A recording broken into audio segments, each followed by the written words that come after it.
Manalangin po tayo.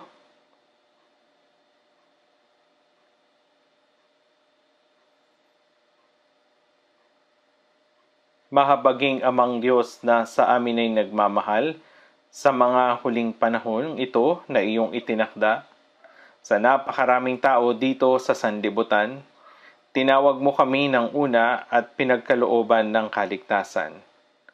Sa masama at makasalanang mundong ito, inihiwalay mo kami bilang banal at kami ay nagpapasalamat sa iyong dakilang biyaya na laging nananatili sa amin at tumutulong sa amin upang makapaglingkod sa iyo sa loob ng Iglesia ng Panginoon na kung saan ikaw ang gumagawa at nangunguna sa amin upang kami ay mabuhay na sumusunod sa iyong salita. Panginoon, sa oras na ito, kami na tinubos sa pamagitan ng iyong mahalagang dugo ay nagkatipon sa harapan mo upang pag-aralan ang iyong salita at magkaroon ng pakikisama sa banal na kapulungan, at ang mga bagay na ito ay aming ipinagpapasalamat sa iyo. Tignan mo po ang bawat isa sa amin, palakasin kami ng iyong mahabaging kamay, at gabayan kaming higit ng iyong biyaya, salita, at ng kapangyarihan ng Espiritu Santo, upang kami ay makatayong matatag. Kami ay mahina pa rin, madalas na nabibigo kami na magawa ang iyong kalooban at sa halip ay gumagawa ng ayon sa kalooban ng aming laman. Panginoon, palakasin mo po kami sa aming mga kahinaan, pamunuan ng bawat isa sa amin, pangunahan kami sa pamagitan ng iyong salita at kapangyarihan upang sa aming mga natitirang buhay, kami ay mabuhay ng tama para sa kalooban at kalwalhatian ng Diyos. Samahan mo po nawa ang mga iglesia sa buong bansa, ang iglesia sa buong mundo, ang brothers at sisters na nag-iingat ng kanilang pananampalataya at nangangaral ng ebanghelyo sa kabila ng mahirap na sitwasyon. Punuin mo po sila ng iyong higit pang biyaya, salita at kapangyarihan ng Espiritu Santo upang sila ay makalakad ng nararapat bilang mga anak ng Diyos at makapagpatotoo sa ebanghelyo ng iyong biyaya sa maraming ligaw na kaluluwa. Tulungan mo po kami na maakay ang maraming ligaw na kaluluwa patungo sa iyo upang sila ay makatanggap ng kaligtasan at ang gawa ng Diyos ay higit pang maisakatuparan. Amang Diyos, kung paanong lagi mo kaming tinutulungan at pinangungunahan sa pamagitan ng iyong biyaya, dalangin namin na pagkalooban mo ng higit na kalayaan, kapayapaan at kaligtasan ng bansang ito. Sa huling panahon, makapaglingkod nawa kami sa iyo at maipalaganap ang world mission ng walang anumang balakid. Panginoon, pagkalooban mo po ang bansang ito ng higit na kalayaan, kapayapaan at kaligtasan. Kami po ay lubos na nanalangin na ikaw ang mamuno sa lahat ng mga namumuno sa politika upang sila ay kumilos na mayroong takot sa Diyos sa kanilang mga puso, lumakad ng ayon sa iyong kalooban, at maisagawa ang lahat ng bagay para sa kapakanan ng iyong banal na gawain.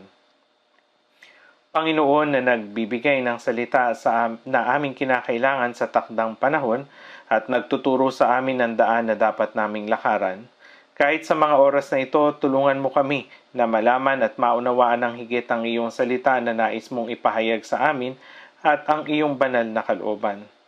Kami ay lubos na nanalangin na ikaw ang titingin, lalo na sa mga may pisikal na karamdaman, sa mga may mahinang pananampalataya at sa mga brothers at sisters na hindi namin kasama ngayon. Pagkalooban mo sila ng sapat na biyaya. Ito ang aming dalangin sa pangalan ng Panginoong Hesukristo. Amen. Salamat po. Tignan po natin sa Mateo chapter 6.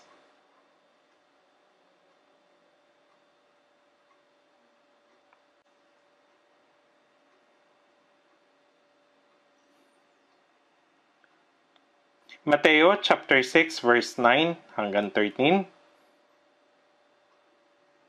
Sama-sama nating basahin ng marahan sa Mateo chapter 6 verse 9 hanggang 13.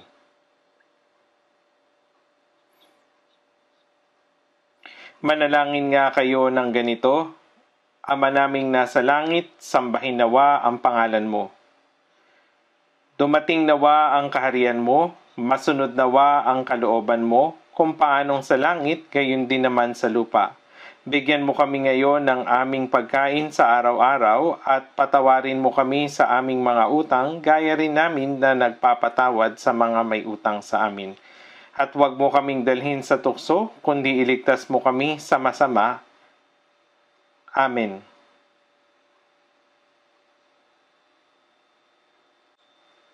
Katulad ng ating pinag-aaralan ng detalyado tungkol sa panalangin na itinuro ng Panginoon, ngayong araw yung ika-7 beses o session. Tila halos lahat ng dumadalo sa ating iglesia ay nakakapisado na ang panalangin itinuro ng Panginoon. Simula nung ako ay maliit pa, binibigkas ko ito tuwing Linggo at Miyerkules, kaya nakabisado ko na ito ng lubusan, gaya ng bumibigkas ng isang spell. Ngunit ito ay hindi isang panalangin. Sinabi ba niya na bigkasin ito ng ganito o sinabi ba niya na manalangin ng ganito? Opo, mahalaga na makabisado ito, ngunit ang ating panalangin dapat ay binubuo ng ayon sa mga salitang itinuro sa atin ng Panginoon. Hindi nangangahulugan na dapat tayong manalangin ng ganitong paraan lamang. Maraming bagay tayong dapat na ipanalangin, ngunit ang panalangin itinuro sa atin ng Panginoon ay isang halimbawa ng pagtuturo na nagpapakita ng sentro at mahalagang nilalaman ng ating mga panalangin. At ang panalangin ito na itinuro sa atin ng Panginoon ay ang dapat nating sundin. Sa mga awit, chapter 17 verse 1, O Panginoon, pakinggan mo ang matuwid na usapin, pansinin mo ang aking daing, mula sa mga labing walang pandaraya, dinggin mo ang aking panalangin. Hindi natin masasabi ang mga mapagkunwaring kasinungalingan sa harap ng Diyos kung ito ay wala sa ating mga puso. Nakikita ng Panginoon ang ating mga puso. Ilan sa mga tao, kapag sila ay nananalangin, ay nagsasalita ng mahusay gaya ng umaagos na ilog. Sa tingin nila, sila ay nananalangin ng mabuti, ngunit hindi po.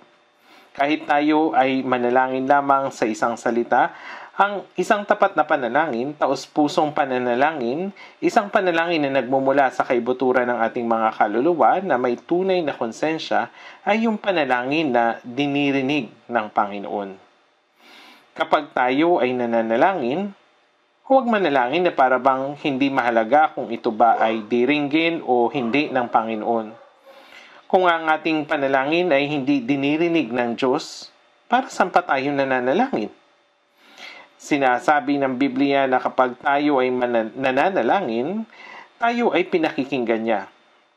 May ibang nagsasabi na kapag ang maraming tao sa mundo ay nananalangin ng sabay-sabay, napapakinggan kaya ito ng lahat ng Diyos? Marahil ay naluluha na siya o nalulula. Ngunit ang Diyos ay hindi natin katulad.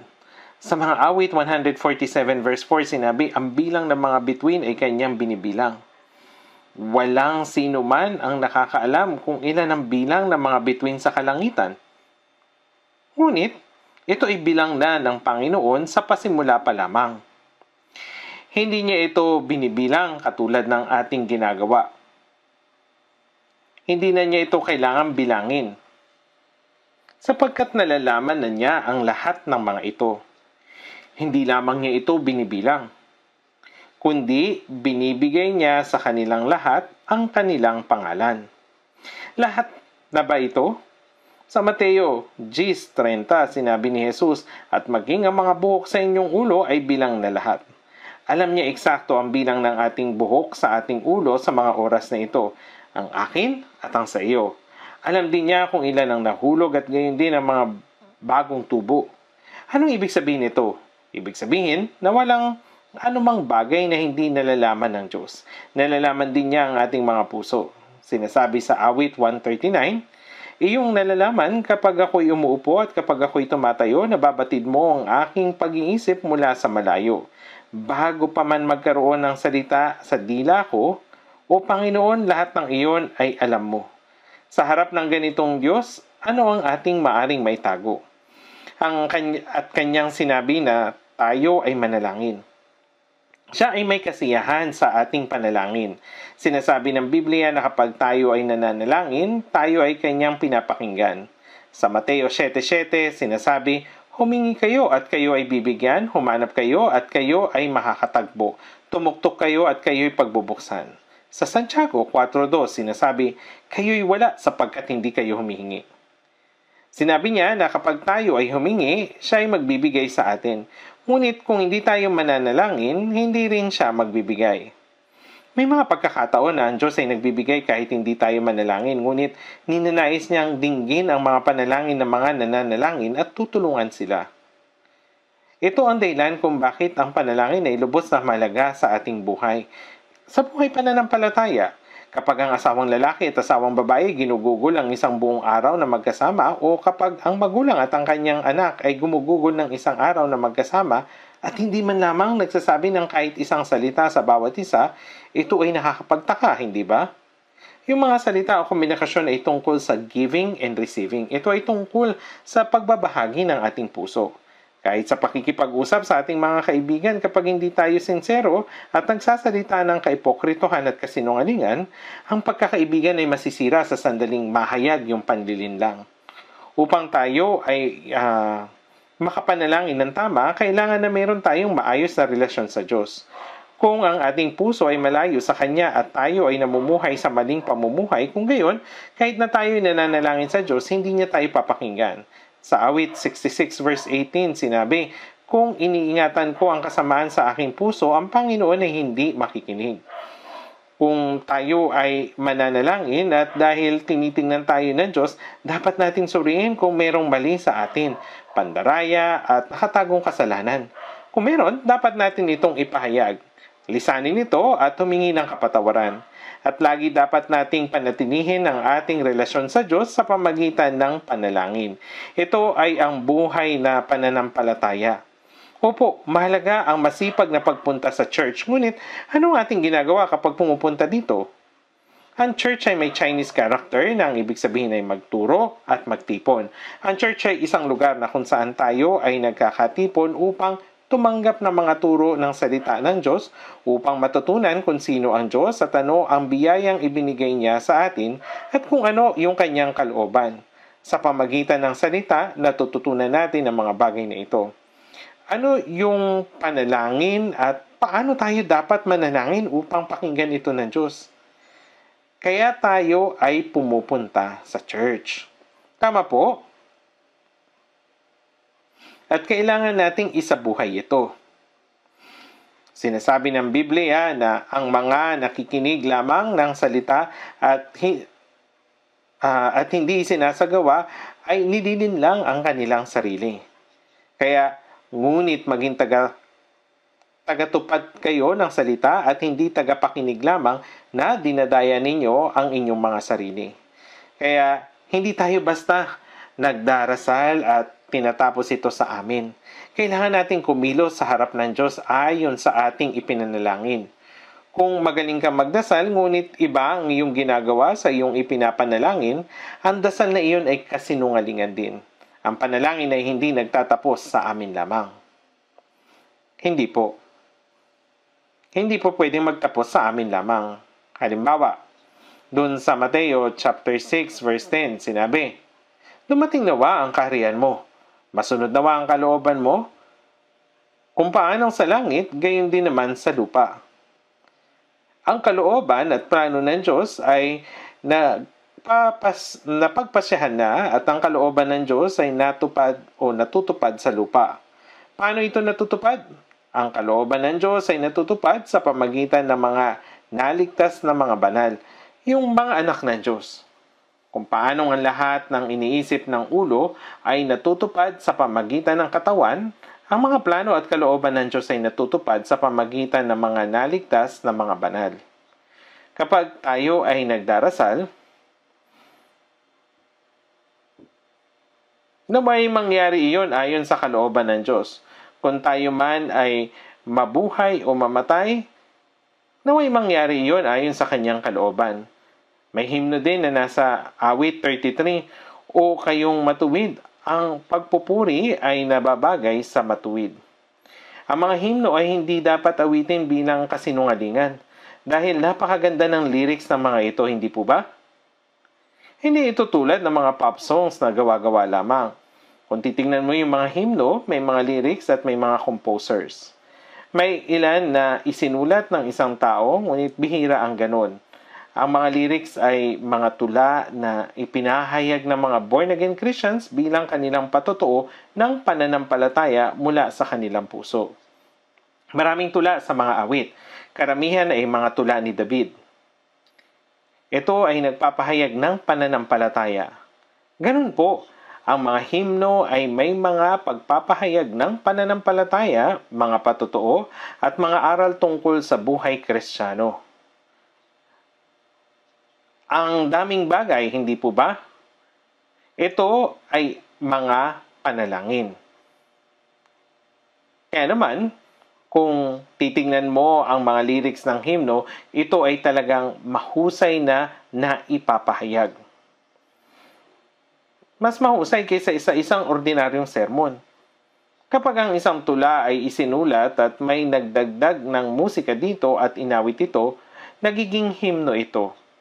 Ang mga lyrics ng himno ay tunay na mga tula na isinulat ng mga born-again Christians na nagpapahayag at nagdidesisyon na mamuhay ng buhay ng pananampalataya na kanilang naunawaan at tapat na isinasabuhay. Kaya, kapag may naglagay ng musika sa patotoo na tulad ng tula, ang nilalaman ay dapat na pareho sa ating buhay kapag inaawit natin ang himno. Hindi po ba? Dapat pareho po. Halimbawa, may isang himno, nakasulat doon o sinasabi doon, I love you more than before. Yun yung halimbawa ng isang himno. Sabi ay, I love you more than before. Pero, sa puso niya ay mas mahal niya yung sarili, pera at kasiyahan kaysa sa Diyos. I love you more than before. Tapos, anong sasabihin ng Diyos? Sandali, kailan mo ako inibig? Sagutin mo ko. Dapat na yung mas ibigin ng Panginoon araw-araw, hindi po ba? Ngayon din sa himno. All past desires toward the world long ago disappeared. Ang pagnanasa sa mundo ay matagal nang nawala at dapat itong mawala. Ang mga Kristiyano ay dapat lumayo sa mundo at kapag lumayo sila sa mundo, dapat silang maging mas tapat sa Diyos. Hindi po ba? Ang nakaraang pagnanasa sa mundo ay matagal nang nawala. Pagkatapos ay tinatanong ng Diyos, talagang nawala na ba ang pagnanasang iyon? Habang puno ng pagnanasa sa mundo ang kanilang lalamunan, sila ay nagpupuri. All past desires toward the world. Magaling silang magsinungaling. May nagsasabi, ay nako, nagsisinungaling talaga sila. Kaya ang mga nananampalataya kay Jesus ay pumupunta sa simbahan tuwing linggo at sila ay higit na nagsisinungaling.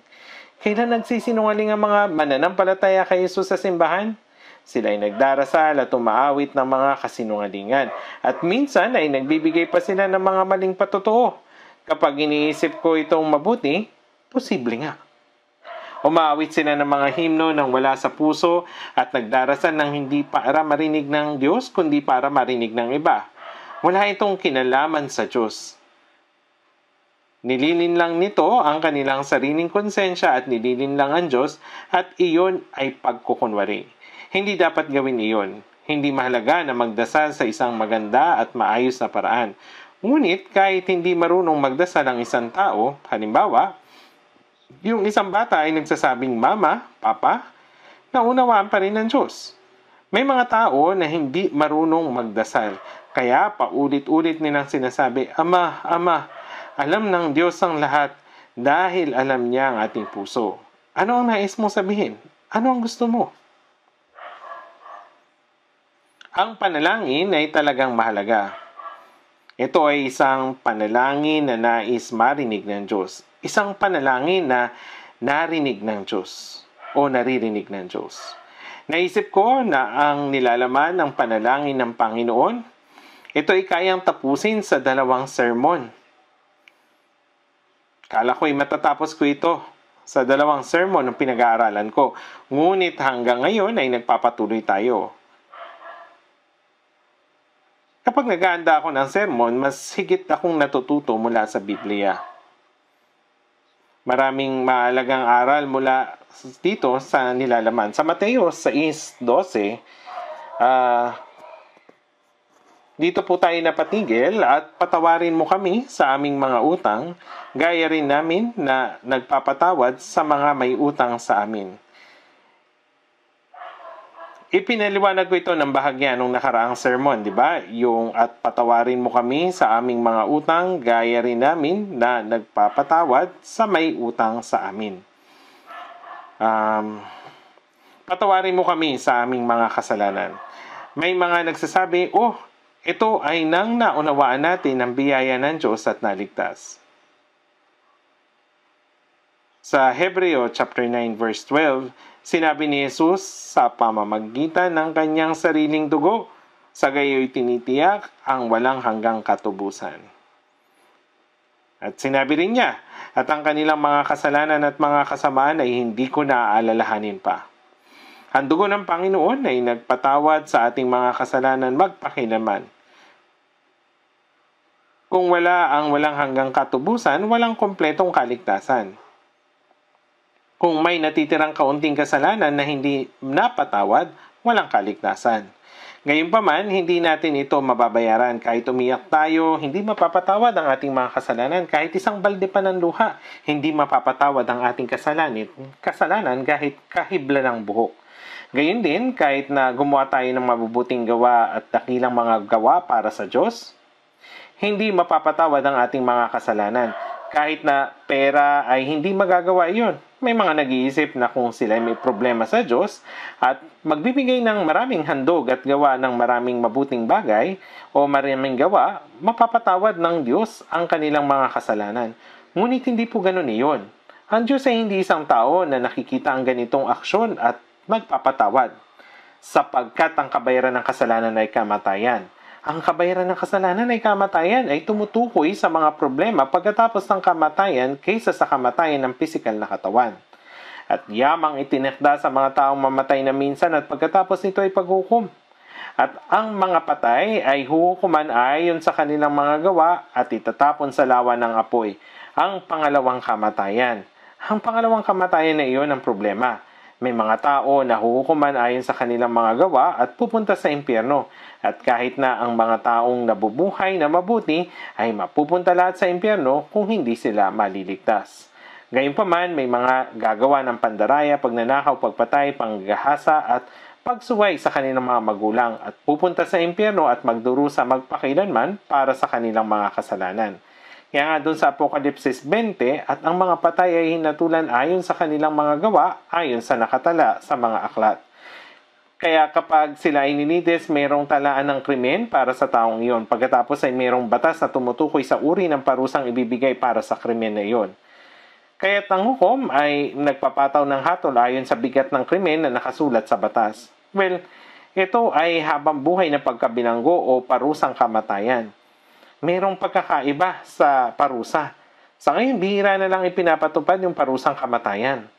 Papatawan nga lang sila ng 10 taon pagkakulong o yung parang gaya nito. Gayon din, yung taong hindi ligtas ay pupunta sa impyerno. Ngunit ang parusa ay magiging iba sa impyerno. Kaya sinasabi ko sa isang taong ligtas o sa taong hindi pa ligtas na gumawa ng mas kaunting kasalanan kung ayaw niyang maligtas. Ang parusa ay magiging iba kung gumawa sila ng kaunting kasalanan. Ngunit ang impyerno ba ay mainit lamang? Hindi po, ang impyerno ay impyerno. Anyway, ang kabayaran ng kasalanan ay hindi ang kamatayan ng laman, kundi ang usapin dito ay ang mahotalan at mapunta sa lawa ng apoy bilang pangalawang kamatayan. Pero si Jesus, na bugtong anak ng Diyos na walang kasalanan ay namatay para sa ating mga kasalanan. Siya'y nagdanak ng dugo at nagsabing natupad na. Anong ibig sabihin nito? Natapos na niya ang gawain ng pagpapatawad sa ating mga kasalanan. Ang iyong mga kasalanan ay pinatawad na. Ikaw ay naligtas. Pareho lamang ito. Ang iyong mga kasalanan ay pinatawad na lahat. Ang gawain ng pagliligtas sa atin ay natapos na. Siya ay dumating upang iligtas ang mga makasalanan. Siya ay dumating upang patawarin ang mga kasalanan ng mga makasalanan. Pareho lamang yun. Kaya nga dun sa unang Pedro, chapter 1, verse 18, nalalaman ninyo, kayo'y tinubos mula sa inyong walang kabuluhang paraan ng pamumuhay na minana ninyo sa inyong mga ninuno, hindi na mga bagay na nasisira tulad sa pilak o ginto. Ang mahalagang dugo ni Kristo, ang bugtong anak ng Diyos, ang kordero ng Diyos ay namatay bilang isang handog na pantubos at ibinuhos ang kanyang mahalagang dugo upang alisin ang ating mga kasalanan magpakilanman. Kapag nananampalataya po tayo dito, meron tayong walang kondisyon at walang hanggang katubusan. Ganap na kaligtasan. Binayaran niya ang parusa para sa ating mga kasalanan, sapagkat ang kabayaran ng kasalanan ay kamatayan.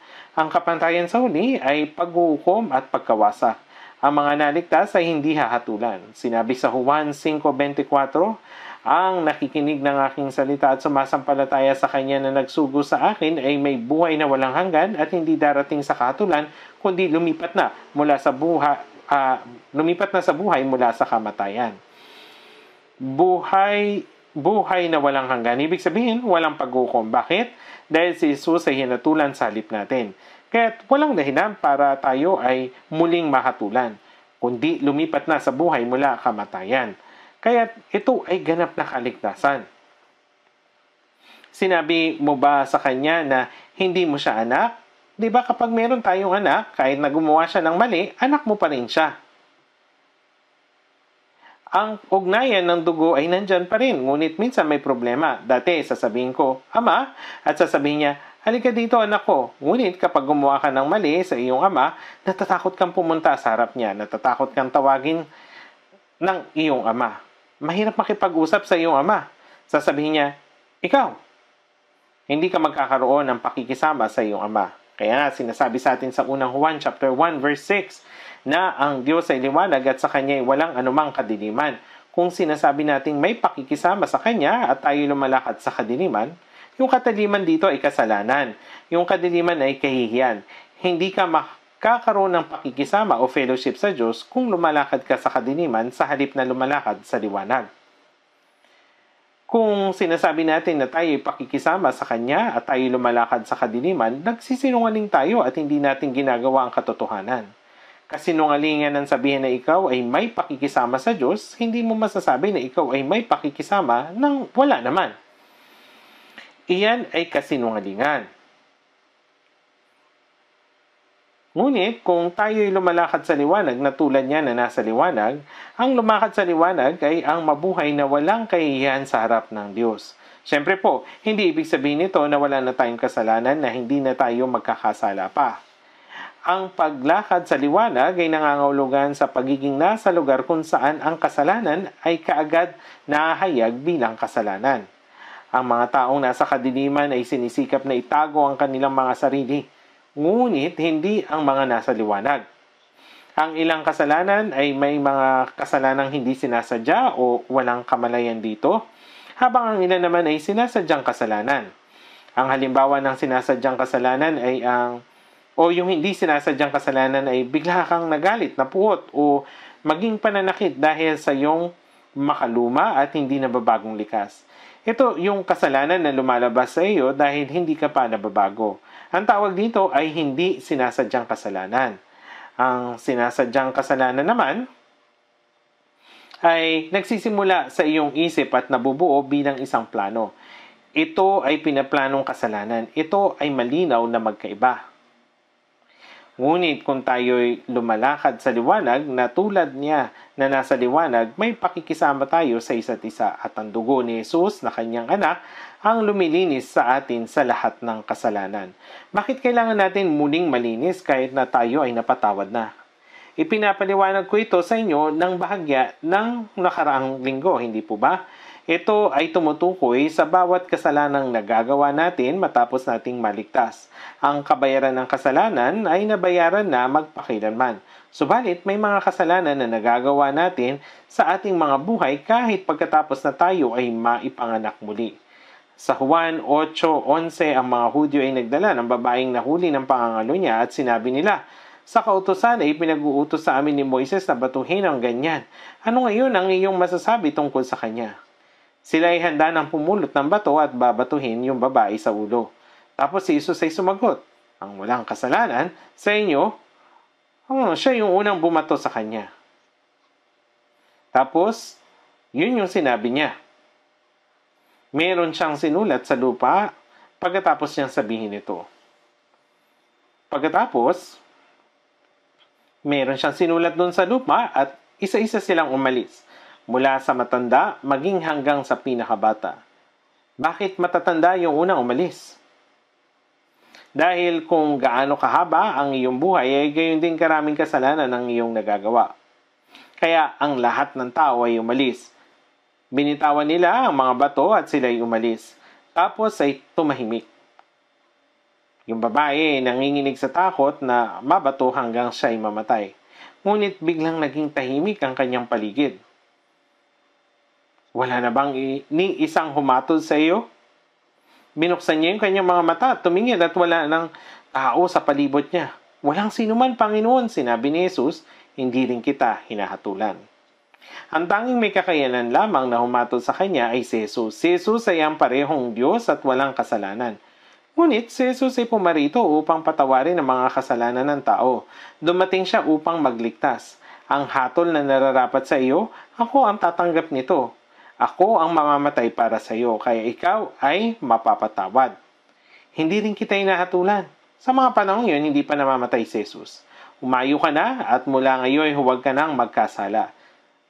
Sinabi ni Jesus ang parehong bagay sa atin ngayon. Ito yung kanyang sinasabi.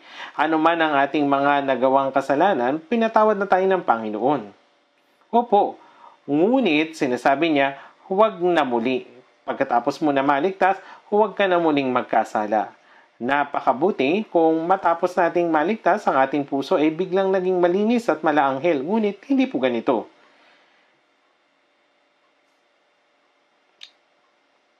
Ang puso ay mandaraya kaysa lahat ng bagay at lubang napakasama.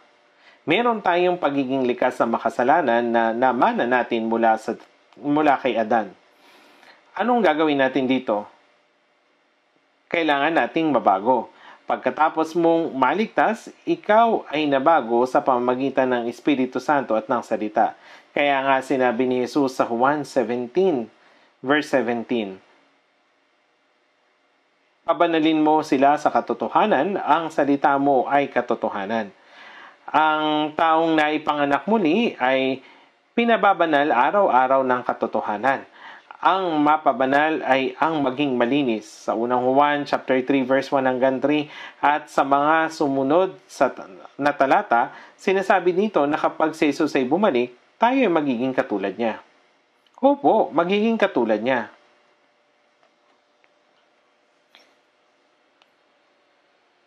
At sino mang may ganitong pag-asa sa kanya ay siya'y naglilinis ng kanyang sarili gaya naman niyang malinis. Kapag dumating ang Panginoon,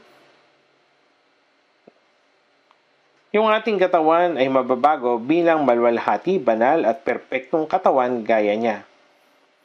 Kung gayon, ano yung dapat nating gawin? Tayo na mayroong ganitong pag-asa. Ang ating mga puso at ang buhay ay patuloy dapat na magbago. Dapat na tayo ay maging malinis. Na naglilinis sa kanyang sarili gaya naman niyang malinis. Paano tayo magiging malinis? Pabanalin mo sila sa katotohanan. Ang salitang banal at malinis ay pareho lamang.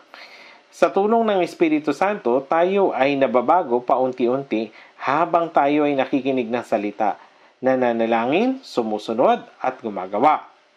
Alam ninyo na kapag ang maliit na bata ay isilang, siya ay dumudumi at tumiihi. Opo, at hindi niya nalalaman kung gusto ba siya ng mga tao o hindi. Tama? Kapag sila ay galit, matigas ang ulo nila. Kapag gusto nilang umiyak, iiyak sila. Yan po yung ginagawa ng mga bata. Ngunit, kapag medyo lumalaki na sila, alam nila kung gusto sila ng tao o hindi. Hindi nila ginagawa kung ano yung ayaw ng tao.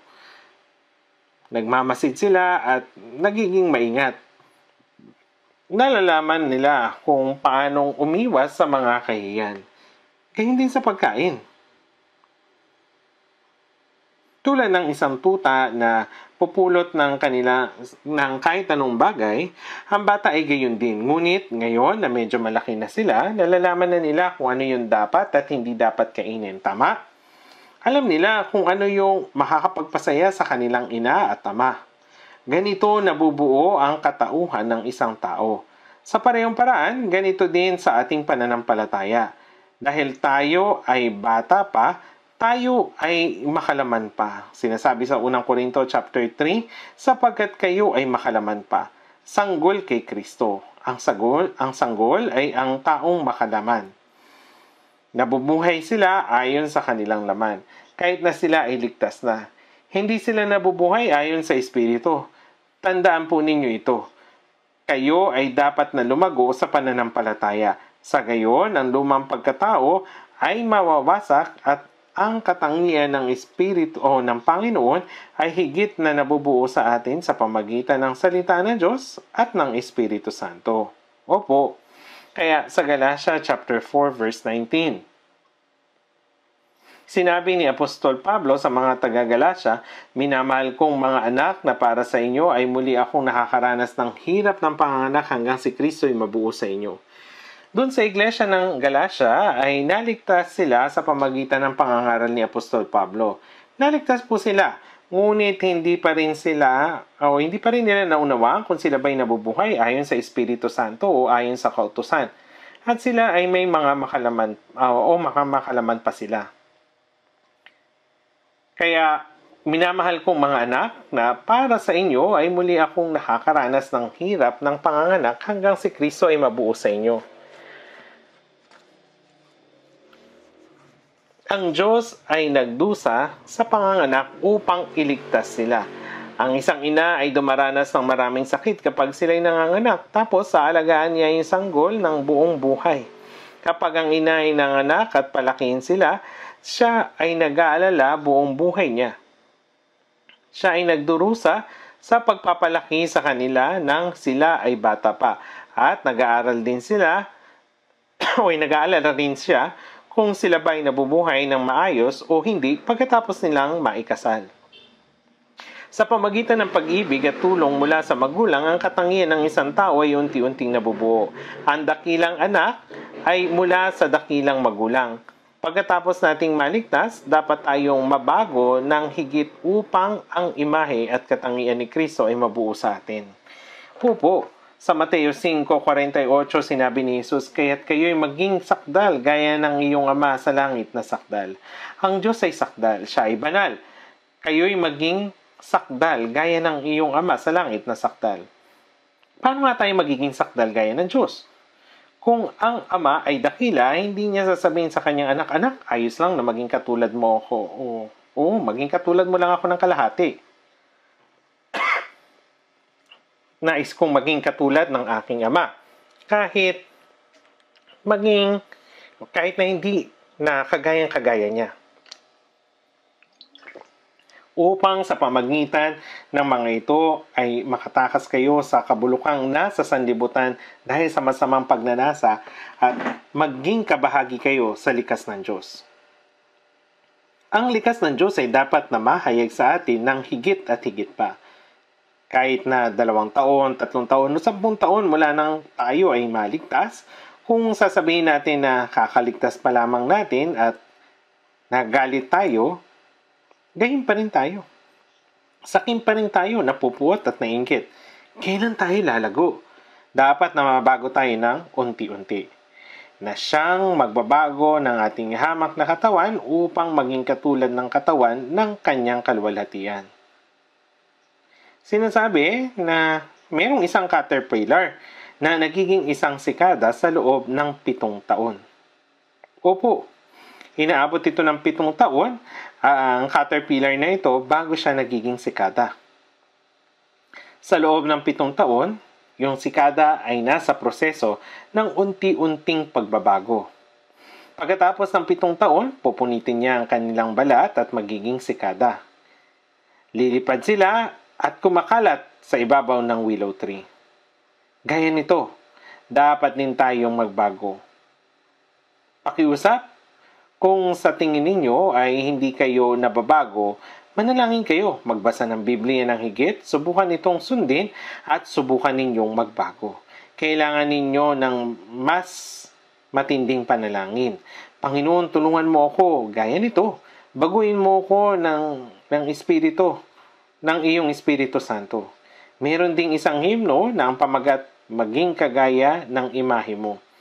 Kung ang iyong pananampalataya ay malago ng lubos, magagawa mo ng mabuhay ng hindi nagkakasala. Opo, dapat pa ba na magkasala ka?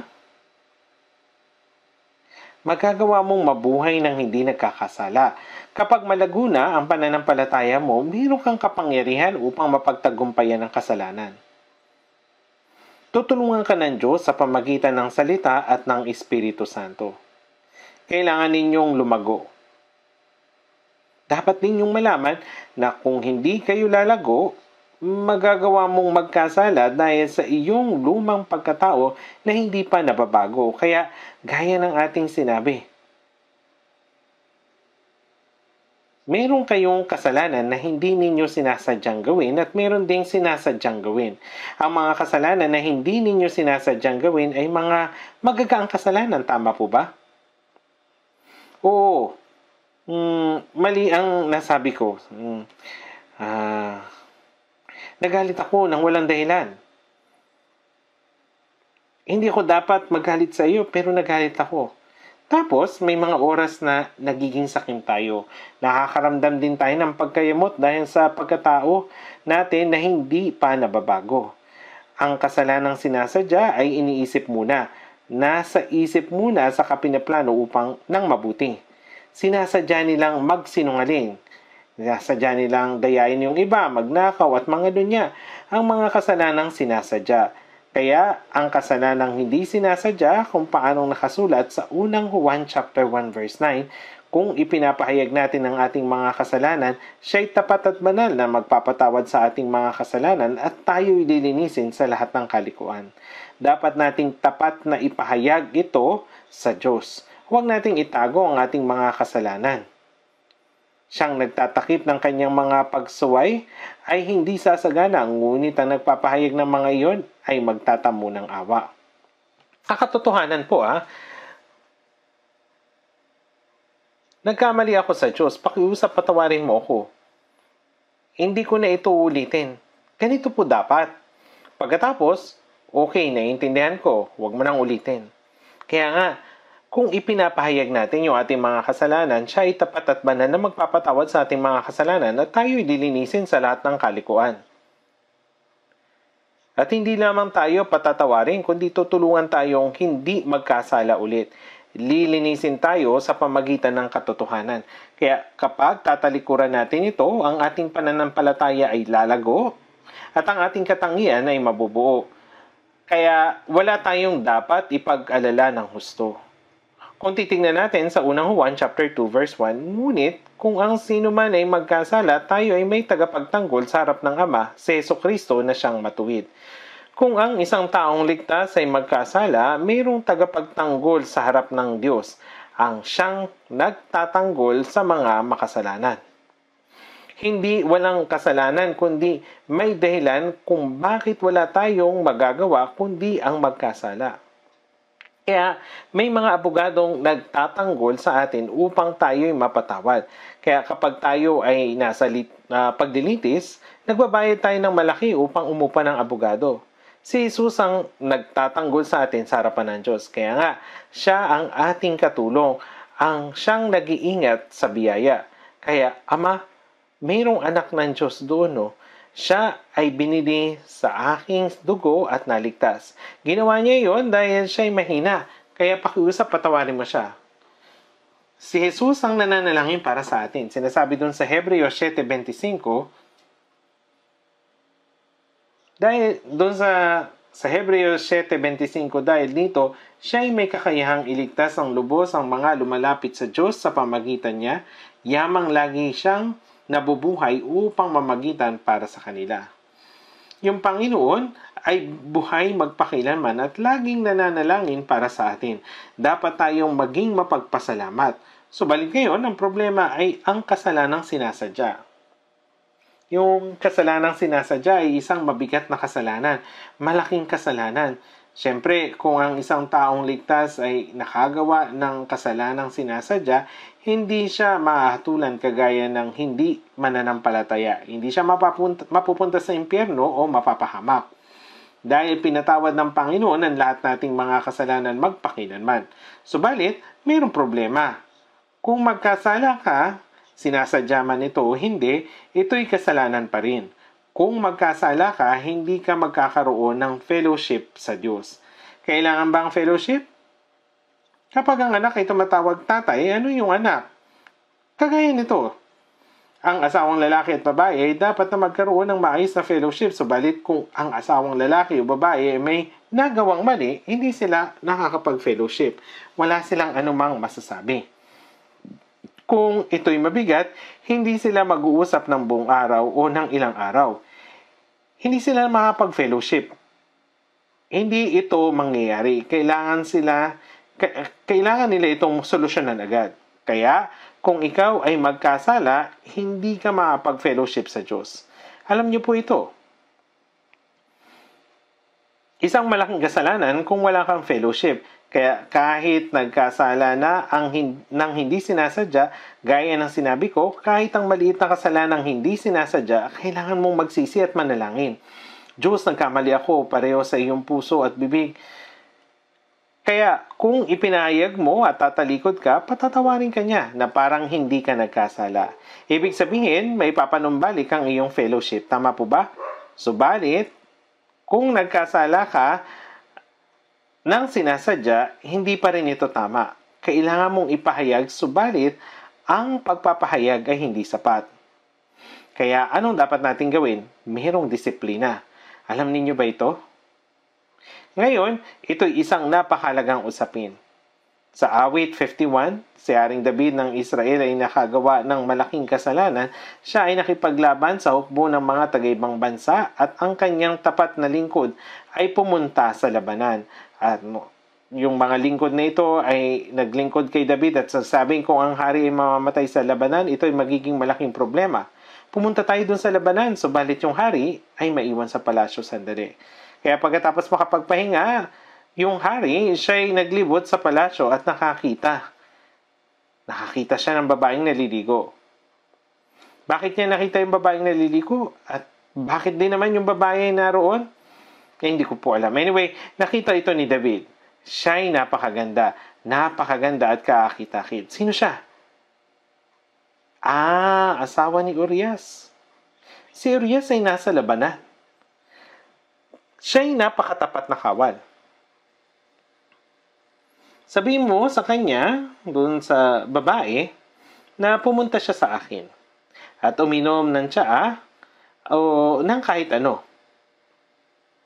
Si David ay nangalun niya sa asawa ni Urias, si Bathsheba. Alam niyo yun. Noon, yung hari ay basta na lamang kumukuha ng mga babaeng magugustuhan nila at ginagawa ay yung bagay na yon. Ngayon, ito ay pangangalun niya. Ito ay paglabag sa 7 utos sa 10 utos. Tama po ba? Ang akala ni David, ayos naman ang lahat. Subalit si Bathsheba ay dumating at nagsabing, Hari, ako ay nagdadalang tao dahil sa iyo. Ito ay isang malaking problema. Anong gagawin ko? Ito'y napakibigat na usapin. Kaya, binigyan niya si Urias ng parabang special leave sa labanan. Pumarito ka kagad at magpahinga sa iyong bahay. Subalit, hindi umuwi si Urias. Siya'y natulog sa pintuan ng bahay ng hari kasama ang iba pang kawal. Sinabi ng hari, "Bakit hindi ka bumaba? Bumaba ka!" Ang kaban, ang Israel at ang Juda ay naninirahan sa mga tolda at ang aking Panginoong si Joab at ang mga lingkod ng aking Panginoon ay nagkakampo sa parang. Pupunta ba ako sa aking bahay upang kumain, uminom at sumiping sa aking asawa? Habang buhay ka at buhay ang iyong kaluluwa, hindi ko gagawin ang bagay na ito. Hindi po siya bumaba. Opo, hindi bumaba si Urias kahit sa ikalawang araw. Hindi rin siya bumaba. Pinainom niya si Urias ng maraming alak. Subalit, hindi bumaba si Urias. Si Urias ay isang tapat na kawal. Kaya naman sinubukang pagtakban ni David ang kanyang kasalanan, subalit hindi ito umobra. Kaya sinubukan niya ulit magkasala gamit ang kanyang talino. Sumulat siya ng isang liham at ipinadala kay Joab. Sa liham ay kanyang isinulat, "Ilagay mo si Urias sa unahan ng pinakamaliit na labanan. Pagkatapos, kayo'y umurong mula sa kanya upang siya'y masaktan at mamatay." Inutusan niya ang general na patayin si Urias. Kaya sumunod ang general at si Urias ay namatay sa huli. Upang pakdakban ang kanyang pangalo niya, si David ay nakapatay. Ito ang ika-6 na utos. Nagawa niya ang 2 pinakamalaking kasalanan sa 10 utos. Kaya, ang akala ni David ay napagtakban na niya yung kanyang kasalanan. Subalit si Propeta Nathan ay dumating at nagsabi, "Hari, posible ba? Posible ba ito? Ano yun?" May isang mahirap at mayroon lamang siyang kaisa-isang ari-arian na isang tupa. Ang tupa ay kumakain at natutulog kasama nila kagaya ng isang anak, at ang buong pamilya ay minamahal ng lubos ang tupang ito. Samantala, meron silang mayamang kapitbahay at meron siyang panauhin. Ang mayamang ito ay hindi naghanda ng kanyang tupa para sa bisita. Kaya kinuha nito ang kaisa-isang tupa ng mahirap at inahain sa kanyang bisita. Paano ito nangyari? May ganito bang uri ng tao? Dapat siyang patayin agad. Siya'y isang makasalanang nararapat sa kamatayan. Kaya't sinabi ni Propeta Nathan, "Ikaw ang lalaking iyon." Ikaw ang lalaking iyon. Ano pa ang hindi ibinigay sa iyo ng Diyos upang patayin si Urias at kunin ang kanyang asawa? Ikaw ang lalaking iyon. Ang mga tunay na propeta ay dakila. Noon, si David ay isang taong dakila na may kapangyarihan. Kung sinabi ni David, "Ang lakas naman ng loob mong sabihin ang aking mga kasalanan. Patayin ang taong ito ngayon din." Maaari nila siyang patayin agad. Subalit si David, bagamat nagkasala, siya'y natakot sa Diyos. Kaya siya ay labis na nagsisi sa kanyang kasalanan. Sa awit 51 ay panalangin ni David pagkatapos niyang magkasala at siya ay sinaway ni Propeta Nathan. "Bakit ako nagkasala?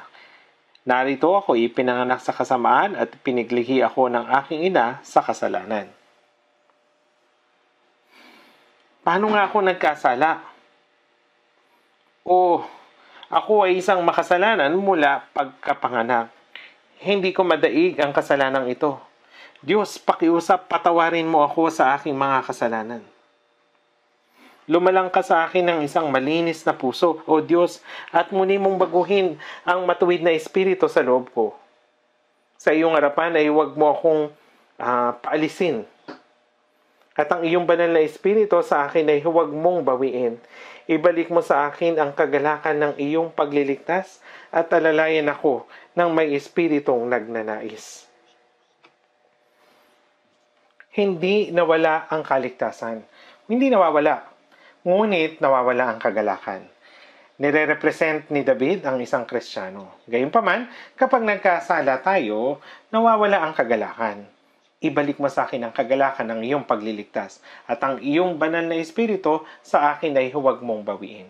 Ang ibig sabihin ng ang iyong banal na espiritu ay huwag mong bawiin ay kasama natin ng Espiritu Santo. Ngunit kung ang kanyang gawain ay tapos na, hindi natutulong ang Diyos. Ibalik mo sa akin ang kagalakan ng iyong pagliligtas. Kung mayroong pusong may kusang loob at kagalakan ng kaligtasan, ang Espiritu Santo ay kikilos at magbibigay ng pagnanais na sumunod. At siya'y magbibigay din ng kalakasan upang madaig ang kasalanan. Mga kapatid, kung meron kayong kagalakan ng kaligtasan at ang Espiritu Santo ay nasa inyo, kapag nangaral kayo ng salita ng Diyos, nanunumbalik ang mga makasalanan. Nag-evangelize tayo ng mga tao. Gayunpaman, kailangan gamitin ng Panginoon ng tao upang mag-evangelize.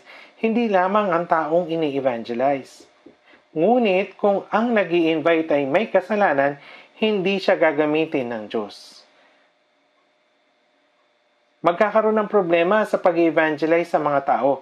Ganito kumikilos ang Diyos. Sasabihin ng Diyos, "Hoy, ikaw na nagkasala at hindi ka naiya sa pag-evangelize sa iba? Sa umpisa mo lang yan magagawa." Iyan ang problema. Kaya lumalang ka sa akin ng isang malinis na puso, O Diyos. At muli mo akong baguhin ang matuwid na espiritu sa loob ko. Ibalik mo sa akin ang kagalakan ng iyong pagliligtas. Si David ay taos-pusong nagsisi kaya pinatawad siya ng Diyos. Maging ang mga sinasadyang kasalanan ay mapapatawad kung taos-pusong magsisisi, ipahayag ang nagawa at manumbalik. Kaya hindi patatawarin ng Diyos o kung hindi patatawarin ng Diyos, mapupunta ba tayo sa impyerno? Patatawarin niya tayo. Patatawarin niya tayo, ngunit hindi doon nagtatapos. Mayroong disiplina. Buksan natin Hebreo chapter 12. Basahin natin. Hebreo chapter 12.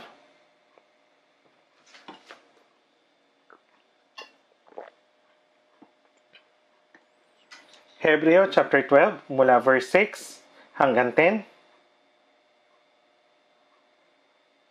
Hebreo chapter 12, verse 6 hanggang 10.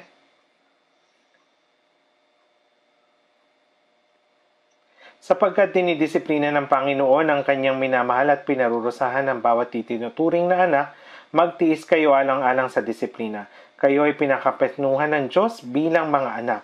Sapagkat ano nga ang anak ang hindi dinidisiplina ng Ama?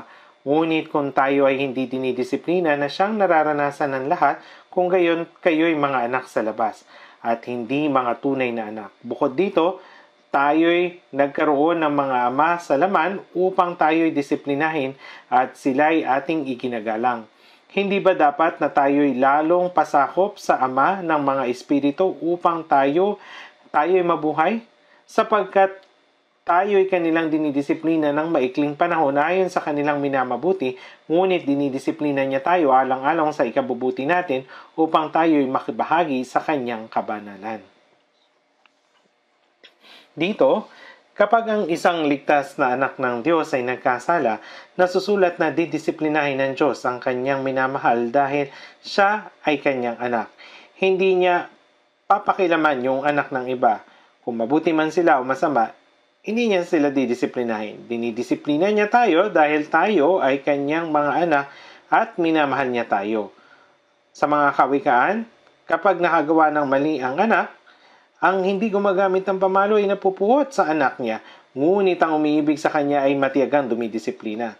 Kaya sinasabi, dinidisiplina ng Panginoon ang kanyang minamahal at pinarurusahan ng bawat itinuturing na anak. Nung bata pa ako, meron akong 5 kapatid na babae. Dahil merong 5 anak na babae, ang aming mga magulang, tapos ako lamang yung nag-iisang anak na lalaki, sobrang pinapahalagahan nila ako. Kaya yung mga kapatid kong babae ay nahihirapan na alagaan ako. Hindi ko matandaan na ako ay pinalo ng aking ama.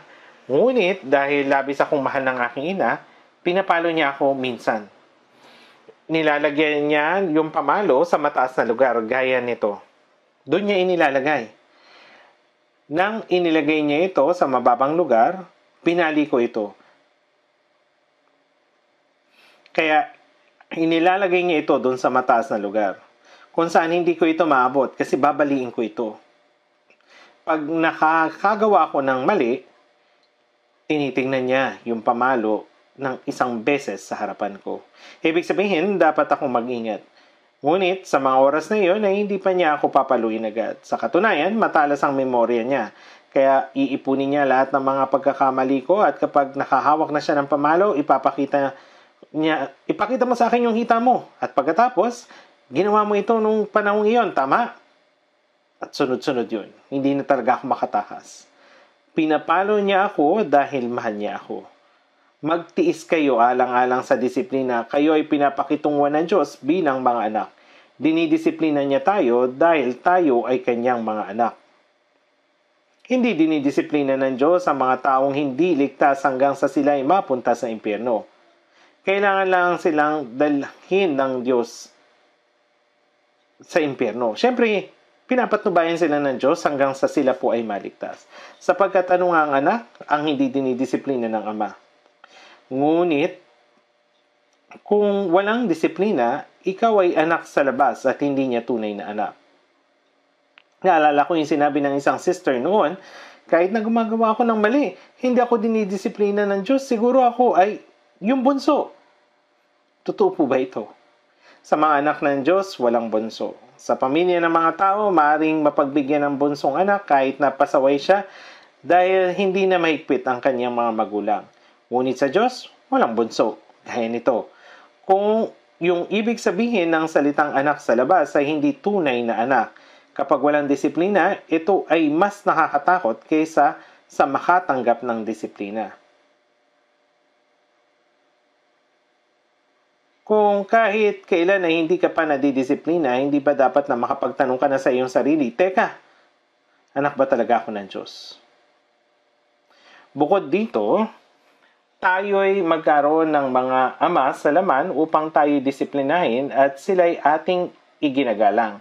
Kapag dinidisiplina ng ama ang kanyang anak, lumalayas ba yung anak? Hindi po. Tinatanggap ng anak yung disiplina at tinatanggap ang pagkakamali at sinasabi, Ama, nagkamali ako, hindi ko na ulit yung gagawin. At pagkatapos nito, matututo yung anak at igagalang ang ama.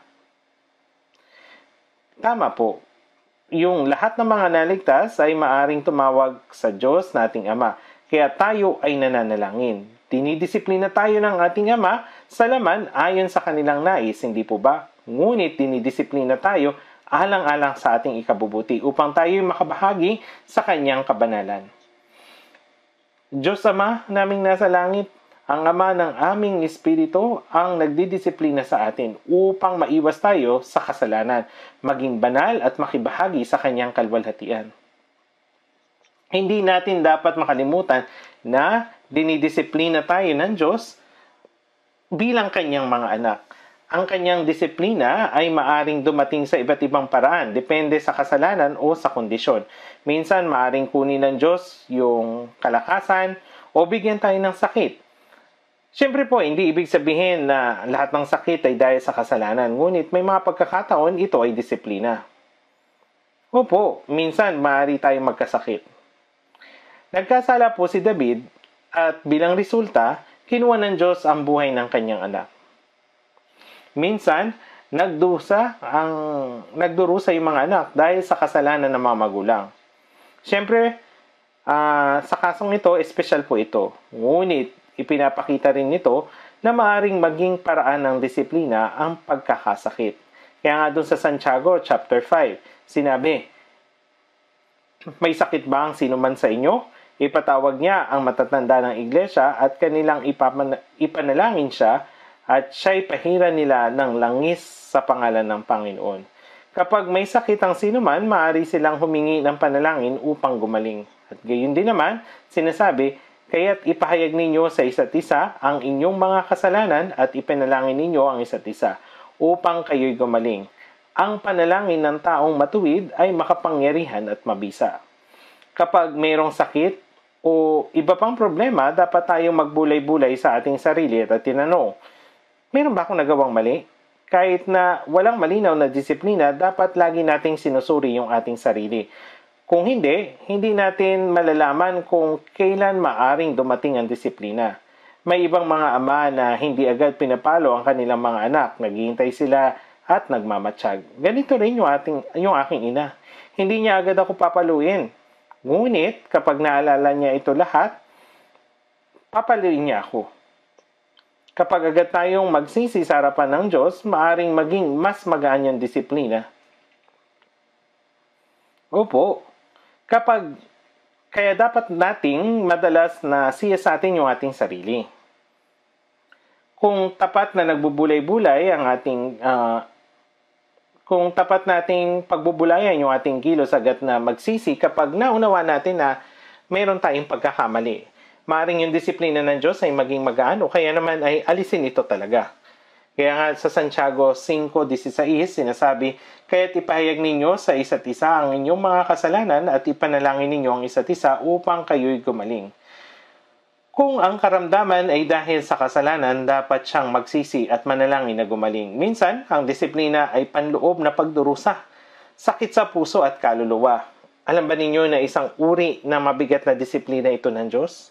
Minsan, ang disiplina ay sa kahirapang pinansyal. Kung ang sino man ay nandaraya at nangunguha, maghanda sila ng magdusa at mawalan ng higit. Kayang tanggalin ng Diyos ang kayamanan. Hindi lamang yung panlinlang kundi sa maling paggamit ng kayamanan na ibinigay ng Diyos. Kung ang sino man ay makasarili na nagtitipon ng salapi sa halip na gamitin ng maayos, minsan ay kinukuha ito ng lahat ng Diyos. Sinasabi sa Biblia, ang Panginoon nagpapadukha at nagpapayaman. Tinitingnan niya kung paano natin ito gagamitin. Kung matalino natin gagamitin, iyon ayon sa kanyang kalooban, ay nagbibigay siya ng higit pa. Totoo po ito. Kung ang sino man ay gumagawa ng gumagamit ng kanilang kayamanan ng maayos, ito ay para sa gawain ng Diyos, nasisiyahan ng Diyos at pagpapalain sila ng higit pa. Ngunit, kung binigyan ka ng Diyos yung taong ng kayamanan at tumanggi ito na gamitin para sa Panginoon at makasarili lamang at sakim, maaari itong kunin lahat ng Diyos. Dapat malaman ng mga Kristiyano na ang kayamanan ay nagmumula sa Diyos at ang maling paggamit nito ay kasalanan. Sinabi sa Santiago 4:17, kaya't ang sino mang nakakaalam ng paggawa ng mabuti ngunit hindi ito ginagawa, ito ay kasalanan sa kanya. Ang paggawa ng mabuti ay ang pagbabahagi ng Ebanghelyo. Gaano kahalaga ito kung ginagamit natin ang ating kayamanan para iligtas ang mga namatay o namamatay na kaluluwa. Ang mga nakakaunawa nito ay hindi makasariling gumagastos, kundi iniipon ito at ginagamit para sa pangangaral ng Ebanghelyo. Paanong hindi pagpapalain ng Diyos ang ganitong tao? Kaya sinasabi sa Kawikaan 11, ang taong nagbibigay ng masagana ay lalo pang yumayaman. May nagkakait ng dapat ibigay, ngunit naghihirap lamang. Ang pagiging kuripot ay kasalanan para sa Kristiyano. Subalit ang sino mang may pag-aari sa sanlibutan ito at nakikita ang kanyang kapatid na nangangailangan at pinagsasarhan niya ito ng kanyang damdamin, paanong nananatili ang pag-ibig ng Diyos sa kanya? Kung meron tayong pagnanais na magbigay subalit ating pinipigil ito ay ang laman. Dapat nating alisin ang ugaling ito. Magbigay kayo at iyon ay ibibigay sa inyo hustong takal, siniksik, niliglig at umaapaw. Ang ilalagay nila sa inyong kandungan. Sinasabi, magbigay at ang Diyos ay magbabalik. Kailan? Gaano karami? Hustong takal, siniksik, niliglig at umaapaw. Kung gagamitin natin ang ating kayamanan ng maayos para sa Diyos, siya ay magbibigay ng higit. Kung tayo ay nagbibigay para sa Ebanghelyo at para sa mga brothers and sisters, Ang Diyos ay nalulugod dito at sasabihin, alam ng tao na ito kung paano maayos na gamitin yung pera. Ngunit, kung meron na hindi marunong gumamit ng maayos, ay maaaring sabihin ng Diyos, hindi ito mabuti at kinukuha ito. May kumikita ng maraming pera para sa kanyang negosyo. Sa halip na gamitin ng matindino, ay sakim nitong hinahawakan at nagnanais ng higit pa. Kahit na ang church ay nangangailangan, baliwala sa kanya. Kaya't kinukuha ng Diyos ang kanyang kayamanan. Nawala sa kanya ang lahat, maging ang kanyang bahay. Dapat ninyong maunawaan na ang disiplina ng Diyos ay totoo. Kung ang sino man ay nagdudulot ng kahirapan sa iba, ay dapat maging handa na magdusa ng higit na pagkalugi. At kung ang sino man ay binibigyan ng Diyos ng kayamanan, subalit hindi ito ginagamit ng may katalinuhan, kukunin po ito ng Diyos. Meron din disiplina sa pamagitan ng pagkawala ng mga material na bagay. Ang mga Kristiyano ay dapat na matakot sa disiplina ng Diyos. Naintindihan po ba ninyo ito?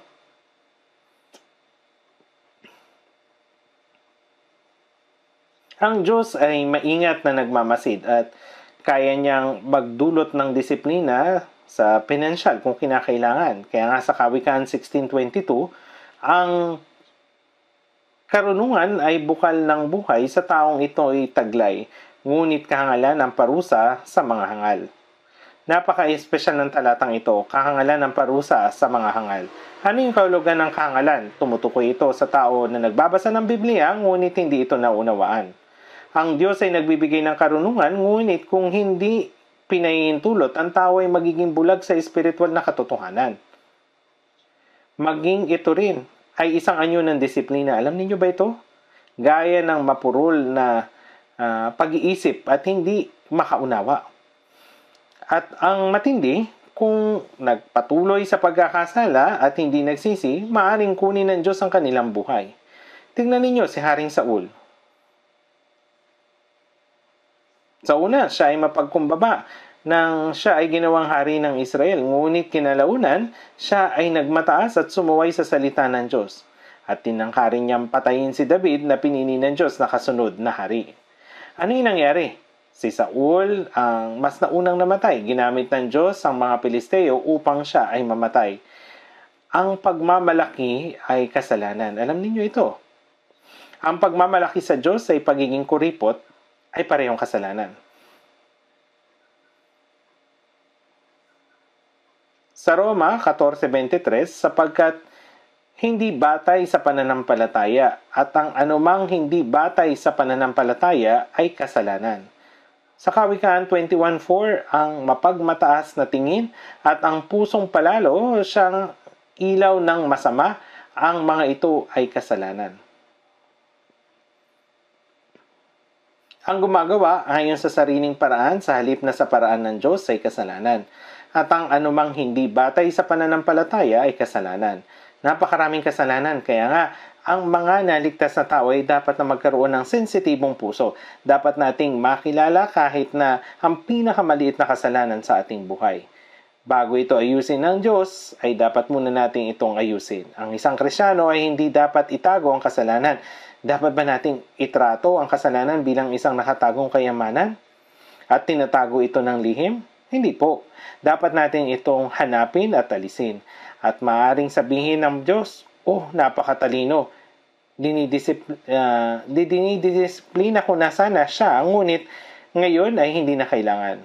Maaaring hindi ituloy ng Diyos ang kanyang disiplina. Ngunit tingnan nga natin. Sa unang Korinto, chapter 5, verse 4 hanggang 5. Unang Korinto, chapter 5, verse 4 hanggang 5.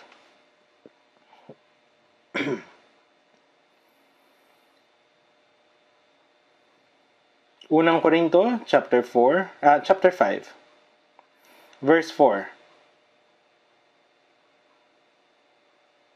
Verse 4 hanggang 5. Sa pangalan ng ating Panginoong Hesus, kapag kayo ay nagkakatipon kasama ang aking espiritu na taglay ang kapangyarihan ng ating Panginoong Hesus ay ibigay ang ganyang tao kay Satanas sa ikawawasak na laman upang ang kanyang espiritu ay maligtas sa araw ng Panginoong Hesus. Ipinapakita nito na minsan kahit ang mga nananampalataya ay maaring magdusa ng matindi upang ang kanilang laman ay mawasak, ngunit ang kanilang espiritu ay maligtas. Ito po ay seryosong paalala.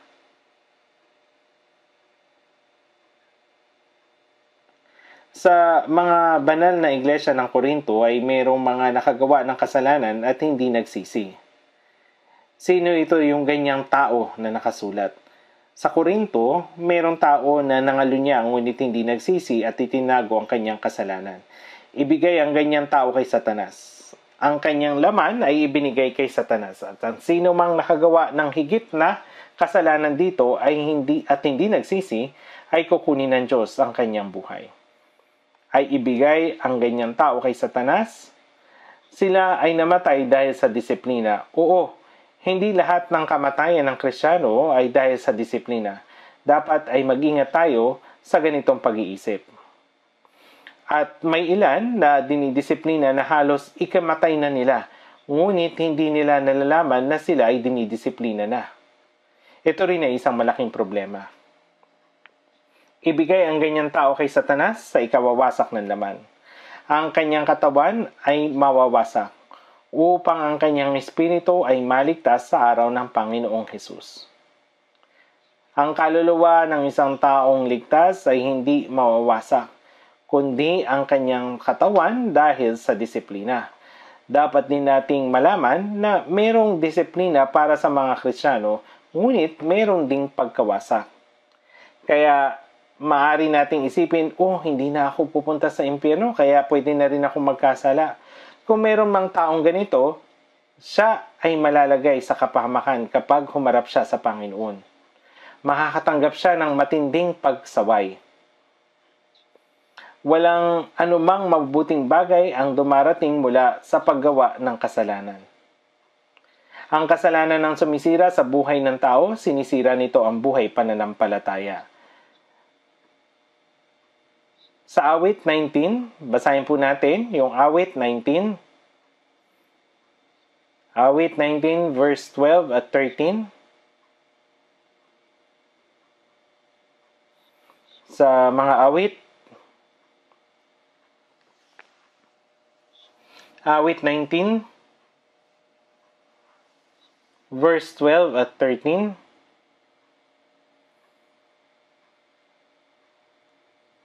Basahin po natin ito ng sabay. Awit 19, verse 12 at 13. Sinong makakaalam ng kanyang mga kamalian? Patawarin mo ako sa mga pagkakamaling di nalalaman. Ilayo mo rin ang iyong lingkod sa mga mapangahas na pagkakasala. Huwag mong hayaan ang mga iyon ay magkaroon ng kapangyarihan sa akin. Kung gayoy, magiging matuwid ako at magiging walang sala sa malaking paglabag. Sinong nakakaalam ng ganyang mga kamalian? Ano yung pagkakamaling di nalalaman? Patawarin mo ako dun sa mga pagkakamaling di nalalaman. Ano po yun? Siya ay nagkasala nang hindi nalalaman na ito'y kasalanan. Meron din pong ganitong pag-iisip. Patawarin mo ako sa pagkakamaling di nalalaman. Ilayo mo rin ang iyong lingkod sa mga mapangahas na pagkakasala. Ano naman tong mapangahas na pagkakasala? Ito yung mga sinasadyang kasalanan. Ang kasalanan na ito ay nagdudulot ng higit na parusa. Kapag ang isang tao ay nakagawa ng mapangahas na pagkakasala, ang kasalanan ay nagkakaroon ng kapangyarihan sa kanya at dahil dito, siya ay patuloy na makakatanggap ng disiplina mula sa Diyos at gumagawa ng higit pa na kasalanan. Huwag mong hayaan ang mga iyon ay magkaroon ng kapangyarihan sa iyo. Ang kasalanan ay hindi dapat magkaroon ng kapangyarihan sa isang tao. Mas higit tayong matakot sa kasalanan kaysa sa kanser. Kung babaliwalain natin ang kasalanan, ay sisirain ka nito. Huwag mong hayaan ang mga iyon ay magkaroon ng kapangyarihan sa akin. Kung gayoy, magiging matuwid ako at magiging walang sala sa malaking paglabag. Ang maliit na kasalanan ay nagdudulot ng malaking kasalanan, kaya't dapat agad iwasan ang kasalanan. Kung gayoy, magiging matuwid ako at magiging walang sala sa malaking paglabag. Kaya dapat ninyong mabilis na iwan ang kasalanan. Mahalaga po yun. Yung maliit na kasalanan, ito'y nagdudulot ng malaking kasalanan. Kaya, dapat natin agad iwasan yung kasalanan. Kaya dapat ninyong mabilis na iwan ang kasalanan. Basahin natin mga awit 139.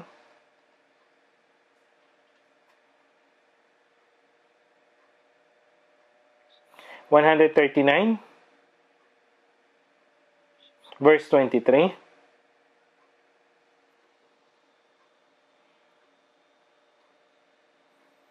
Mga awit 139 verse 23 hanggang 24.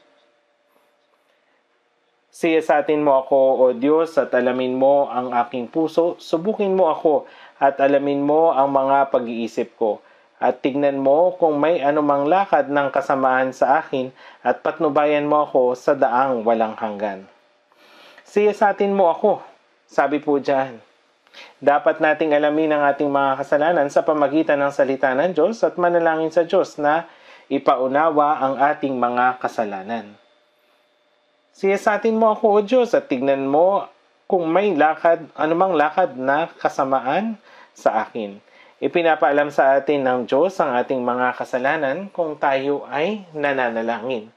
Minsan, sa pamagitan ng panalangin, nalalaman natin ang mga bagay na ito na hindi natin inaakala na kasalanan ay kasalanan. Dahil sa panalangin, ang ating konsensya ay naliligaw. Tama po ba? Ang pagkamuhi sa iba, selos, pagkainggit, pagkakaroon ng masamang damdamin, sa iba, napakaraming bagay po. Maaari ka ring maging mapagmataas nang hindi ito nalalaman. Dapat mo rin itong malaman. Hindi ka maaaring magpatuloy sa daang walang hanggan ng mayroong kasalanan.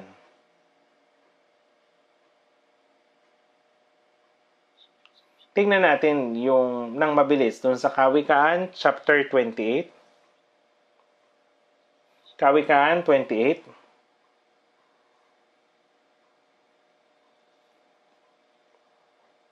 Kawikaan chapter 28 verse 13. Kawikaan chapter 28 verse 13. Siyang nagtatakip ng kanyang mga pagsuway ay hindi sasagana, ngunit ang nagpapahayag at tumatalikod sa mga iyon ay magtatamo ng awa. Dapat nating ipahayag, talikuran at iwan ang ating mga kasalanan. Hindi ninyo dapat ini-enjoy yung kasalanan. Hindi niyo dapat pinagtatakban ang kasalanan. Kung gayon, yung kasalanang ito ang papatay sa inyo. Tinutukso tayo ng dyablo na gumawa ng higit pang mga kasalanan. Si David, nakagawa siya ng pangangalo niya at pagpatay upang pagtakban ang kanyang kasalanan. Alam ninyo ba kung gaano pinarusahan si David? Hindi pinabayaan ng Diyos si David, gayunpaman dinisiplina niya siya ng husto. Inagaw ng kanyang anak na si Absalom yung kanyang trono. At pinagsamantalahan ni Absalom yung mga asawang lingkod ni David sa harapan ng lahat sa tolda na itaas ng palasyo. At tinugis ni Absalom si David at halos patayin. Nalaman ni David na ito ay disiplina ng Diyos. Kalaunan ay nakabalik siya at nabawi ang kanyang trono, subalit sa ilalim ng matinding parusa. Kaya huwag nating kakalimutan, mayroong disiplina ang Diyos. Totoo po, mayroong pong disiplina ang Diyos. Katulad na nangyari kay David.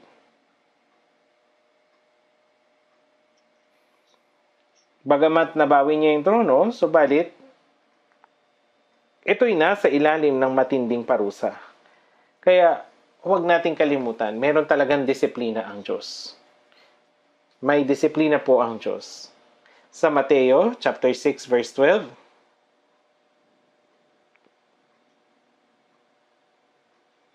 Balikan po natin yung Mateo, chapter 6, verse 12. Babasahin ko po yung Mateo, chapter 6, verse 12. verse 12. Mateo chapter 6 verse 12. At patawarin mo kami sa aming mga utang, gaya rin namin na nagpapatawad sa mga may utang sa amin. Napakalaga nito, at patawarin mo kami sa aming mga utang. Gaano pinatawad ng Diyos ang ating mga kasalanan? Doon sa awit 40, sila higit pa kaysa mga buhok ng aking ulo, nang hihina ang aking puso. Kung pagsasama-samahin ang lahat ng mga kasalanan, mas malaki pa ito sa malaking bundok. Gayunpaman, sa kamatayan ng Panginoon sa krus, sa kanyang pagnanak ng dugo, ang ating mga kasalanan ay napatawad na magpakailanman. At ang kanilang mga kasalanan at mga kasamaan ay hindi ko naalalahanin pa, at patawarin mo kami sa aming mga utang, gaya rin namin na nagpapatawad sa mga may utang sa amin. Pinatawad ng Diyos ang lahat nating mga kasalanan. Kaya dapat din nating patawarin ang iba sa mga nagawa nilang laban sa atin. Maling manalangin na patawarin ang iyong kasalanan kung hindi mo naman pinatatawad ang mga kasalanan ng iba. Kung hindi tayo magpapatawad, ito man ay kasalanan sa mata ng Diyos. Pinatawad ka ng Diyos sa malaking mong kasalanan, pero hindi mo magawang magpatawad. Mahirap po yun. Kaya nga, sinabi ni Pedro, Panginoon, makilang ulit magkakasala ang aking kapatid laban sa akin, at siya'y aking patatawarin. Hanggang sa makapito ba? Ito yung kanyang tinanong. Tinanong ito ni Pedro. Sinabi ni Jesus sa kanya, hindi ko sinabi sa iyo, hanggang makapito, kundi hanggang sa makapitumpung pito. Ito po ang sinabi ni Jesus. Ganito ang walang hanggang pagpapatawad. Gaano ba tayo pinatawad ng Panginoon? Tayo ay tumanggap ng walang hanggang kapatawaran. At tayo ang mga tao na patuloy na tatanggap ng kapatawaran. Subalit, magagawa ninyo bang patawarin ang pagkakasala ng iba ng isa o dalawang beses at magsasabing, hindi ko na kaya ito, hindi kita mapapatawad? Kung hindi kayo magpapatawad, anong gagawin ninyo sa taong iyon? Anong gagawin niyo po sa taong iyon? Ibig sabihin, kung paanong napatawad ang lahat ng ating mga kasalanan sa pamagitan ng pagtanggap ng kapatawaran sa harapan ng Diyos, ay dapat din nating patawarin ang iba. Kaya dapat nating patawarin ang kasalanan ng iba. Kung hindi, hindi rin natin mahihingi ang kapatawaran ng Diyos. Tama po ba? Hindi natin mahingi yung kapatawaran ng Diyos. Kaya nga doon sa Mateo 18, merong isang tao na may utang ng 10,000 talento. At ang nagpautang ay hinihimok siya na bayaran ito. Pero sinabi niya, Panginoon, pagpasensyahan mo ako at babayaran kong lahat sa iyo. Pero dahil sa kaawa-awa siya, yung kanyang utang ay tinubos na. Okay. Gayunpaman, ang taong pinatawad sa kanyang 10,000 talentong pagkakautang,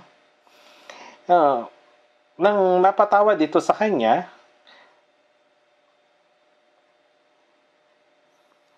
merong nagkautang naman sa kanya ng 100 denaryo. Ito ay isang araw na sahod ng isang manggagawa. Ipagpalagay natin na sa isang araw ang sahod ay 4,000 pesos. Ang isang denaryo ay nasa 400,000 pesos lang. Pero hindi siya makapaghintay kaya pinilit niya siyang magbayad kahit na sinabi nitong, pagpasensyahan mo ako at babayaran kita. At ipinakulong niya siya. Nalaman ito ng iba at lumapit sila doon sa hari at sinabi, O hari, ang taong pinatawad mo ay pinakulong yung nagkautang sa kanya ng 100 denaryo. Sinabi ng hari, pinatawad ko siya sa kanyang 10,000 talentong utang. Ang 10,000 talentong utang ay higit na malaki kaysa sa 4 na milyong piso. Pinatawad ko ang malaki mong utang. Pero bakit hindi mo siya pinatawad? Kaya ipinahuli niya ito at muling ikinulong. At sinasabi ng Biblia, gayon din naman ang gagawin sa bawat isa sa inyo ng aking Ama na nasa langit kung hindi ninyo taos-pusong patatawarin ang inyong kapatid. Kung meron tayong puso na ayaw magpatawad sa iba, hindi rin tayo patatawarin ng Diyos. Ang hindi pagpapatawad sa iba ay kasalanan. Ito ay kasalanan din.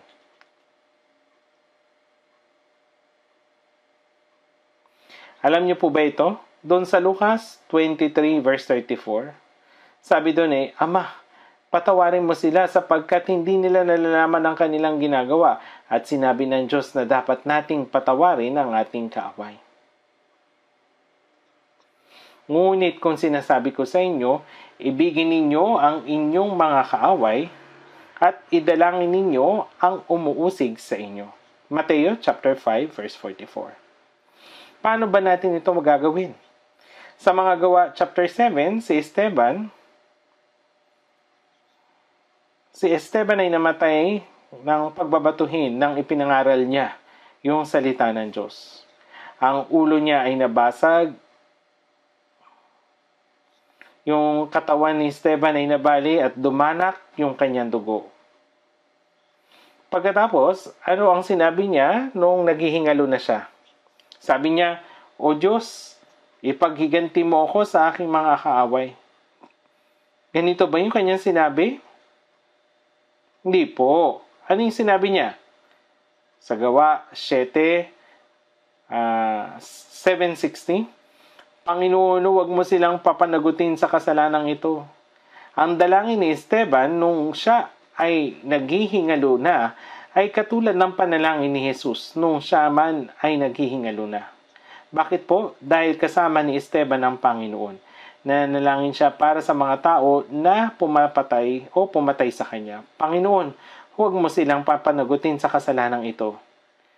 Anyway, tingnan na lang natin po sa Efeso chapter 4, verse 32. Efeso chapter 4, verse 32. Efeso chapter 4, verse 32. Basahin natin, at maging mabait kayo sa isa't isa, mga mahabagin, nagpapatawad sa isa't isa, gaya ng pagpapatawad sa inyo ng Diyos kay Kristo. Pinatawad tayo ng Diyos kay Kristo. Pinatawad niya tayo magpakailanman. Gayunpaman, kung paanong pinatawad tayo ng Diyos, ay dapat din nating patawarin ang isa't isa. Kung paanong pinatawad tayo ng Diyos kay Kristo, patawarin ninyo kung paanong pinatawad tayo ng Panginoon. Opo. Sa Colossus chapter 3 verse 13, pagtiisan ninyo ang isa't isa, at kung ang sino man ay may reklamo laban sa kanino man, magpatawaran kayo sa isa't isa. Kung paanong pinatawad kayo ng Panginoon, ay gayon din naman ang inyong gawin. Hindi ako magpapatawad kailanman. Kung meron tayong ganitong pag-iisip, mali po ito. Hindi siya patatawarin ng Diyos. Alam niyo ba ito? Mga kapatid, may mali sa taong ito. Kung gayon, pinatatawad mo ba sila? Kapag nagpatawad tayo, ibig sabihin, kinalimutan na natin yung tungkol sa ginawa nila. Pero, may ginawa kang mali sa akin noon. Kung gayon, hindi ito pagpapatawad.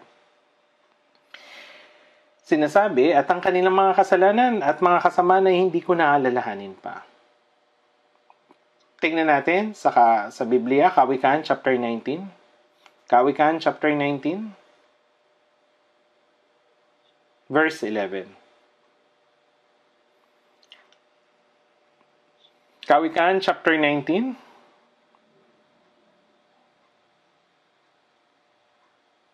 Verse 11. Basahin natin ng sabay. Ang matinong pag-iisip ng tao sa galit ay nagpapabagal at kanyang kalwalatian ay di pansinin ang kamalian. Ang sino mang nagpakita ng kanyang emosyon sa tuwing siya'y nagagalit, sa totoo lang siya ay isang hangal. Dapat alam natin ang tungkol dito. Siya ay taong hangal. Ang matalino ay napagtitiisan ito. Alam niyo ba ito?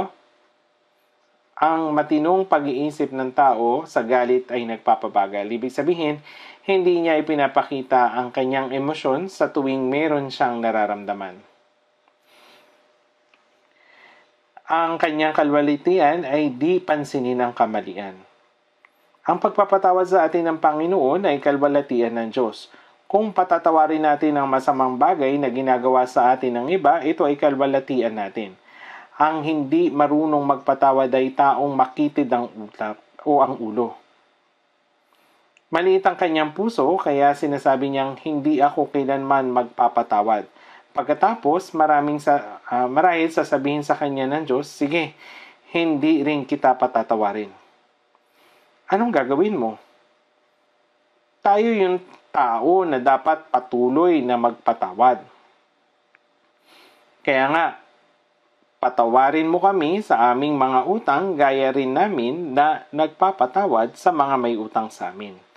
Kapag hinihiling natin sa Diyos ang kapatawaran sa ating mga kasalanan, pero sinasabi natin, Panginoon, dahil pinatawad ko ang iba, pakiusap, patawarin mo ako sa aking mga kasalanan. Kung humihingi tayo ng kapatawaran, subalit walang kaisipan na magpatawad, hindi natin magagawang manalangin. Opo, kaya nga sinabi ni Jesus, ngunit kung hindi ninyo pinatatawad ang mga tao sa kanilang mga kasalanan, hindi rin namin kayo patatawarin ng inyong Ama sa inyong mga kasalanan. At mayroon pang sinabi na kung meron tayo ng pusong ayaw magpatawad sa ibang tao, hindi rin tayo patatawarin ng Diyos dahil ito rin ay isang kasalanan. Ang pagmamataas ay kasalanan, anumang ginagawa natin ng walang pananampalataya ay isang kasalanan. Ang pagiging makasarili ay kasalanan din po. Kung malinis ang ating budi, lahat ng bagay ay mahayag. Kaya, kung mabubuhay tayo ng matuwid sa harap ng Panginoon, patatawarin tayo ng Panginoon at tutulungan tayo niya na magkaroon ng maayos na puso at mabago ang ating buhay. Manalangin na po tayo. Mabagin naming Amang Diyos, kami noon ay malayo sa Diyos at namuhay sa kasalanan. Subalit ang Panginoon ay namatay para sa amin at pinatawad ang aming mga kasalanan magpakailanman sa pamagitan ng iyong mahalagang dugo. Maraming salamat po. Umaasa po kami na makapamuhay para lamang sa kalooban at kalwalatian ng Diyos sa aming nalalabing panahon ayon sa itinuro ng Panginoon tungkol sa panalangin. Naunawaan din namin ang tungkol sa Diyos na dumidisiplina kapag nakakagawa kami ng kasalanan sa aming buhay. Sa tuwing nakakagawa kami ng kasalanan, pakiusap, tulungan mo po kaming makapagsisi at sundin ang salita ng Diyos.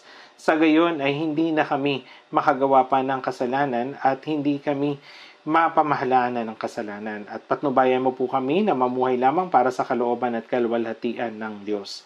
Pamunuan mo po nawa kami na mahimok sa pamagitan ng salita ng Panginoon at sa kapangyarihan ng Espiritu Santo sa natitira naming buhay. Sa gayon ay makapamuhay kami para lamang sa kalwalhatian ng Diyos. Kung meron mang lihim na kasalanan sa aming mga puso at buhay, pakiusap, ipaunawa mo po ito sa amin sa pamagitan ng salita at ng banal na Espiritu at pakiusap, baguhin mo po kami, banal at malinis, sa gayon ay makapamuhay kami bilang nararapat na mga anak ng Diyos. Lahat ng ito ay dalangin sa pangalan ni Jesus. Amen.